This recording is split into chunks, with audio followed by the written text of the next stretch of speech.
بسم اللہ الرحمن الرحیم۔ بسم اللہ الرحمن الرحیم۔ لک الحمد یا اللہ صلی اللہ تعالی علیہ وسلم۔ محترم ناظرین، جیسا کہ آپ حضرات دیکھ رہے ہیں کہ ملک کے حالات کافی متغیر ہوتے ہوئے نظر آ رہے ہیں۔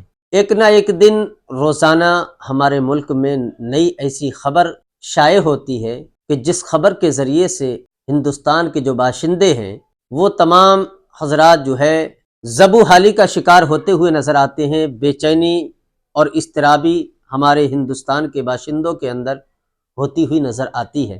ابھی کچھ دنوں سے مفتی سلمان اظہری صاحب کا مسئلہ چل رہا ہے اور ہلدوانی کا مسئلہ اور کافی دیگر بہت سارے معاملات ہمارے ملک کے اندر جو ہے سنگین معاملات نظر آ رہے ہیں۔ اب 2-3 دن پہلے ایک معاملہ درپیش آیا جو کہ ہمارے کسان بھائی ہیں، انہوں نے اپنے ایک یونین کے ذریعے سے، اتفاق و اتحاد کے ذریعے سے انہوں نے گورنمنٹ سے اپنی کچھ مانگیں کی ہیں جو کہ ہم سمجھتے ہیں کہ ان کی ڈیمانڈ، ان کی مانگیں کافی حد تک درست نظر آتی ہیں۔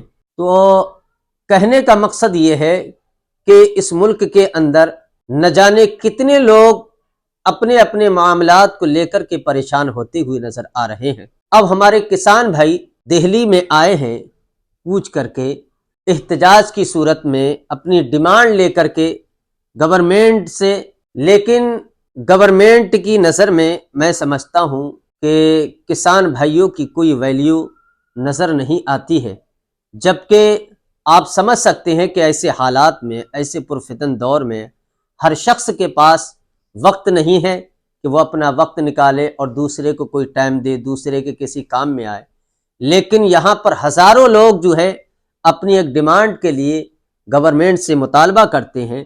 تو میں سمجھتا ہوں کہ گورنمنٹ کو کسانوں کی ڈیمانڈ کو قبول کرنا چاہیے، اس لیے کہ کسان جو ہے ہمارے ملک کی جڑ ہے۔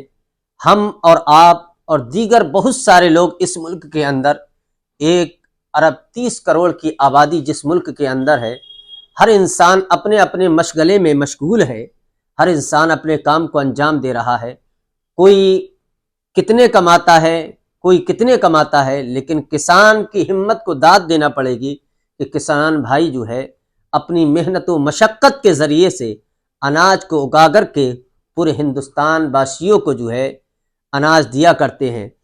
پیسے سے حالانکہ ہم لوگ خریدتے ہیں، لیکن پیسے کمانا یہ اتنا بڑا کام نہیں ہے کہ جتنا بڑا کام کسان بھائی اناج اگا کر کے ہمارے اور آپ کے گھر تک پہنچایا کرتے ہیں۔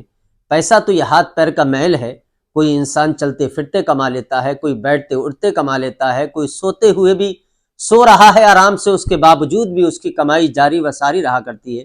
لیکن کسان ایک ایسی چیز ہے کہ جو رات و دن محنت کر کے کھیت میں اپنے لگا کر کے، ہل کو لگا کر کے، وہ محنت و مشقت کے ذریعے سے اناج کو اگا کر کے اور جو ہے ہم تک پہنچایا کرتے ہیں۔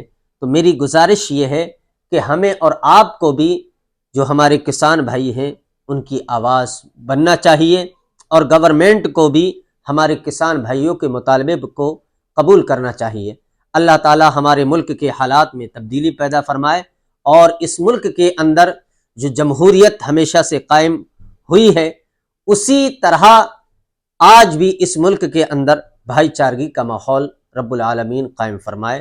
وآخر دعوانا ان الحمدللہ رب العالمین۔ السلام علیکم۔